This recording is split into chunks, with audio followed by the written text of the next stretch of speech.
ലോക്സഭാ തെരഞ്ഞെടുപ്പ് ഫലം ഔദ്യോഗികമായി പുറത്തുവന്നതിന് മുൻപ് തന്നെ അടുത്ത സർക്കാരിന്റെ സത്യപ്രതിജ്ഞാ ചടങ്ങിനായുള്ള ഒരുക്കങ്ങൾ രാഷ്ട്രപതി ഭവനിൽ ആരംഭിച്ചു.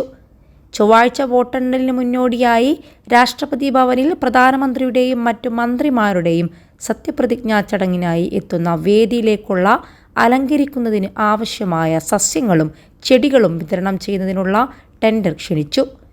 21.97 ലക്ഷം രൂപ ചെലവ് പ്രതീക്ഷിക്കുന്ന ടെൻഡർ തിങ്കളാഴ്ച തുറക്കും. കരാർ പൂർത്തിയാക്കാൻ കരാറുകാരന് 5 ദിവസത്തെ സമയമുണ്ട്. സത്യപ്രതിജ്ഞാ ചടങ്ങിനുള്ള ഒരുക്കങ്ങൾ കഴിഞ്ഞ ആഴ്ച മുതൽ ആരംഭിച്ചെന്നാണ് രാഷ്ട്രപതി ഭവനിലുള്ള ഉദ്യോഗസ്ഥർ പറയുന്നത്. കേന്ദ്ര പൊതുമരാമത്ത് വകുപ്പാണ് ചടങ്ങിന്റെ മേൽനോട്ടം വഹിക്കുന്നത്. അതിനിടെ രാജ്യത്തുടനീളമുള്ള പുതുതായി തെരഞ്ഞെടുക്കപ്പെടുന്ന എംപിമാരുടെ യാത്ര, വിമാനത്താവളം, റെയിൽവേ സ്റ്റേഷനുകൾ തുടങ്ങിയ ട്രാൻസിറ്റ് പോയിന്റുകളിലെ വരവ്, താമസ സൗകര്യം എന്നിവ സുഗമമാക്കുന്നതിനുള്ള ഒരുക്കങ്ങൾ ലോക്സഭാ സെക്രട്ടേറിയറ്റ് നടത്തുന്നുണ്ട്.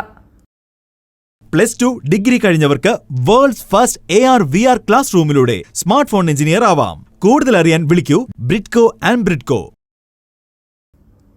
അടുത്ത സർക്കാർ അധികാരത്തിലേറുന്ന ചടങ്ങ് ആഘോഷമാക്കാൻ തന്നെയാണ് BJPയും തീരുമാനം. ഔദ്യോഗിക സത്യപ്രതിജ്ഞ നടക്കുന്ന അതേ ദിവസം തന്നെ ഭാരത് മണ്ഡപത്തിലോ കർത്തവ്യപാതയിലോ BJPയുടെ രാഷ്ട്രീയ പരിപാടി നടക്കുമെന്ന് ബന്ധപ്പെട്ടവർ അറിയിച്ചു. 3ാം വിജയം ചരിത്ര സംഭവമാക്കി മാറ്റാനാണ് BJP പദ്ധതിയിട്ടിരിക്കുന്നത്. ഒരു മുതിർന്ന സർക്കാർ ഉദ്യോഗസ്ഥൻ പറയുന്നതനുസരിച്ച് സത്യപ്രതിജ്ഞാ ചടങ്ങിന് ശേഷമുള്ള ആഘോഷ സാംസ്കാരിക പരിപാടികൾ എന്താണെന്ന് ഇതുവരെ അന്തിമമാക്കിയിട്ടില്ല.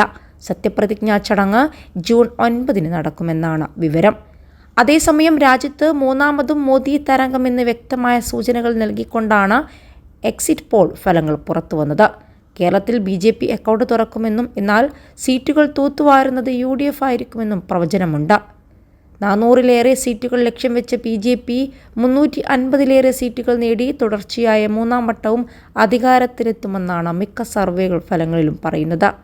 അതേസമയം കോൺഗ്രസിന് 2019 ലഭിച്ചതിനേക്കാൾ കൂടുതൽ സീറ്റുകൾ കിട്ടുമെന്നും എക്സിറ്റ് പോൾ ഫലങ്ങൾ വ്യക്തമാക്കുന്നുണ്ട്.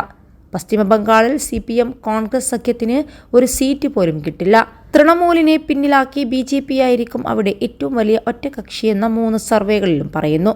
കർണാടക, മഹാരാഷ്ട്ര, പശ്ചിമ ബംഗാൾ, ഡൽഹി, മധ്യപ്രദേശ്, ഗുജറാത്ത് സംസ്ഥാനങ്ങളിലാകും NDA വിജയത്തിന്റെ അടിത്തറ. UPയും NDAക്ക് അനുകൂലമാണ്. ഡൽഹിയിൽ കോൺഗ്രസ് ആം ആദ്മി പാർട്ടി സഖ്യത്തെ മറികടന്ന് BJP 7 സീറ്റും നിലനിർത്തുമെന്നും പ്രവചനമുണ്ട്.